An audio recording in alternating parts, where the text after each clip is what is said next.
গুপ্তচর বৃত্তির অভিযোগে দেশে ধরা পড়ছে একের পর এক। জ্যোতি মালহোত্রা বা উত্তরপ্রদেশের শেহজাদের পাশাপাশি এবার হরিয়ানার নু থেকে পাক গুপ্তচর বৃত্তির অভিযোগে ধরা পড়ল আরও এক ব্যক্তি। এবার গ্রেপ্তার করা হলো এক যুবককে। ধৃতের বিরুদ্ধে দিল্লিতে পাকিস্তান হাই কমিশনে নিযুক্ত দুই কর্মচারীকে হোয়াটসঅ্যাপের মাধ্যমে ভারতীয় সামরিক কার্যকলাপ সম্পর্কিত গোপনীয় তথ্য সরবরাহ করার অভিযোগ উঠেছে। ধৃত যুবক জানাচ্ছে, আমি 2018 সালে ভিসার জন্য পাকিস্তান এম্বাসি গিয়েছিলাম। আসিফ বালোচ আমার ইন্টারভিউ নিয়েছিল, আমার নাম্বার নিয়েছিল, সে বলেছিল ফোন করবে। বাড়ি ফেরার 3-4 দিন পরে ফোন করে, বলল ভিসা চাই। আমি বললাম হ্যাঁ। এরপর বলল দুটো সিম এনে দে। আমি সিম নিয়ে গিয়ে দিই। আসিফ বালোচকে সিম দিলাম, সে আমার ভিসা দিয়ে দেয়। তারপর 10 থেকে 15টা বাড়িতে থেকে পাকিস্তানে চলে যাই। মানে 10-15 দিন বাড়িতে থেকে পাকিস্তানে চলে যায় সে। পাকিস্তান থেকে ফেরার পর আমায় ফের ফোন করা হয়। আমায় বলে কেউ ভিসা চাইলে তাদের থেকে 8,000 10,000 করে নিতে হবে। অর্ধেক টাকা তুই নিবি, অর্ধেক আমি নেব। আমি 8-10 জনকে পাঠাই। 2021-এ ফের যাই ভিসার জন্য, আমায় ফের ভিসা দেয়। তারপর আমি পাকিস্তান চলে যাই। পাকিস্তান থেকে ফেরার পর 2024-এ আমায় অ্যাম্বাসিতে ডাকে। আমি যাওয়ার পর বলল আমার বদলি হবে। নতুন অফিসার জাফরের সঙ্গে পরিচয় করিয়ে দেয়। এরপর জাফর সিম চায়। জাফরও টাকা রোজগারের কথা বলে। ওর কাছেও 4-5 জনকে পাঠাই। আমি তৃতীয়বার ভিসা নিয়ে পাকিস্তানে যাই। ওখান থেকে ফেরার পর ও বলল এবার সিম দিলে হবে না, এবার অন্য কিছু করতে হবে, তার জন্য লাখ টাকা দেব। ও বলল সিরসা যেতে হবে, সেখান থেকে এয়ারফোর্সের ভিডিও দিতে হবে। ভাবতে পারছেন কি ভয়ঙ্কর সব প্ল্যান? এবং এই ভারতের মাটিতে বসেই এই সমস্ত প্ল্যান সব রচনা করা হচ্ছে। ধৃত পাক গুপ্তচর কি বলেছেন শুনুন। मैं 2018 में पाकिस्तान एम्बेसी गया था अपना वीजा के लिए। तो वहाँ मेरा नंबर आया था काउंटर नंबर 1 पे। वहाँ था आसिफ बलोच, पाकिस्तान का अफसर जो है, उसने मेरा इंटरव्यू लिया। इंटरव्यू लेने के बाद में उसने जो है ना मेरा पासपोर्ट दे दिया वापसी, और नंबर जो है फॉर्म पर लिखा है नंबर ले लिया मेरा।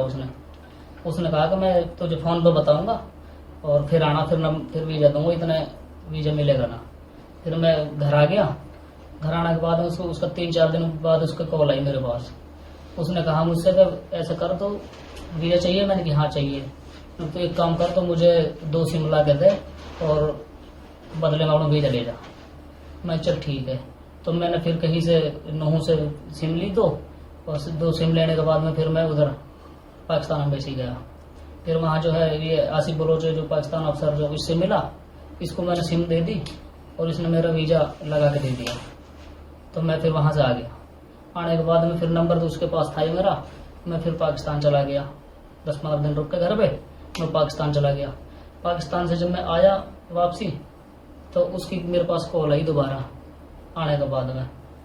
तो वो बोला कि काम करना है तुझे, वीजे के लिए जो कोई बंदा रहे ना, तो उससे किसी से 8,000 10,000 ऐसे पैसा कहे करे और बंदा भेज दे करे। आधा पैसा तो ले कर, आधा मैं भेज करूंगा, और दोनों कमाएंगे पैसा। मैंने कहा ठीक है।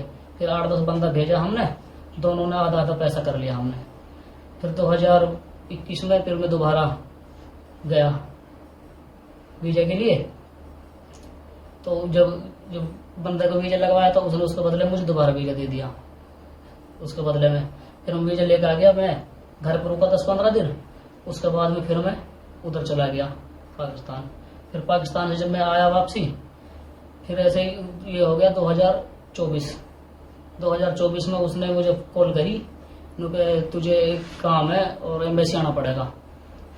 मैंने कहा चल ठीक है आ जाऊंगा। कहा कि अपना एक काम भी है और अपना वीजा ले जाना। मैं ठीक है। मैं अपना पासपोर्ट फार्म बढ़वा के तैयार करा कि मैं एम्बेसी में अंदर गया। तो पाकिस्तान का अफसर जो आसिफ बलोच वो मिला। वो मिलने के बाद में वो बोला मुझसे कि अब मेरी जो है कभी भी बदली हो सकती है। जो ये जाफर है, ये नया अफसर आया है, जो अब तू इसके साथ में टच हो जा। मैं इसको बता दी मैंने, अब तू इसके साथ रही हो, मैं जा सकता हूँ कभी भी। तो वो जाफर ने मेरा नंबर ले लिया। तो आसिफ बलोच जो अफसर था ना, जो जाफर था, उससे मुझे मिला के चला गया। तो मैं वहाँ से आया। उसके बाद फिर जाफर ने मेरे पास कॉल करी। जाफर बोला यही बात कि मुझे सिम चाहिए। मैं चल ठीक है। फिर मैंने उसको भी 2 सिम पहुंचाई। 2 सिम पहुंचाने के बाद फिर उसने भी यही बात करी। जो सिम पहुंचे उसी नंबर से बात करता था वो। उसने भी अब ये कहा कि तू एक काम कर, पैसा कमाना है दोनों को और बंदा भेज देख रहे। अब तो दुनिया 15-15 हजार रुपया दे रही है, 10,000 से कम किसी से मत करियो बात। आधा तो ले लियो, आधा मैं ले लूंगा, दोनों पैसा कमाऊंगा। मैं चल ठीक है। उसके बाद में फिर उसके भी पास भी मैंने 4-5 बंदा भेजा। फिर वो तीसरी बार उससे भी वीजा ले लिया मैंने। तीसरी बार वीजा ले लिया, मैं वहां से आ गया, वीजा ले गए। फिर मैं पाकिस्तान चला गया। पाकिस्तान जाने के बाद तीसरी बार फिर मैं वहां से जब आया ना, 3 आने के बाद फिर उसके जब मेरे पास बाद में कॉल आई, फिर उसने कहा कि अब तो है जो सिम से काम नहीं चलेगा, अब वीजा नहीं लगेगा तेरा। जब मैं वीजा ले गया तो अब तो कुछ हमारे लिए कुछ करना पड़ेगा और उसके लिए हम तुझे लाखों रुपया देंगे, जहाँ भेजेंगे वहाँ जा सकता है। अब मैंने वहाँ तो उनके सामने हाँ भर ली। फिर ठीक है, जैसे कहा मैं वहाँ चला जाऊँगा। उसने कहा कि सिरसा जाना है और एयरफोर्स से जो उसके बारे में उसकी फ़ोटो वीडियो कुछ हमें देनी पड़ेगी। मैं कि ठीक है। फिर मैं वहाँ से आ गया। आने के बाद में मैं घर आ गया।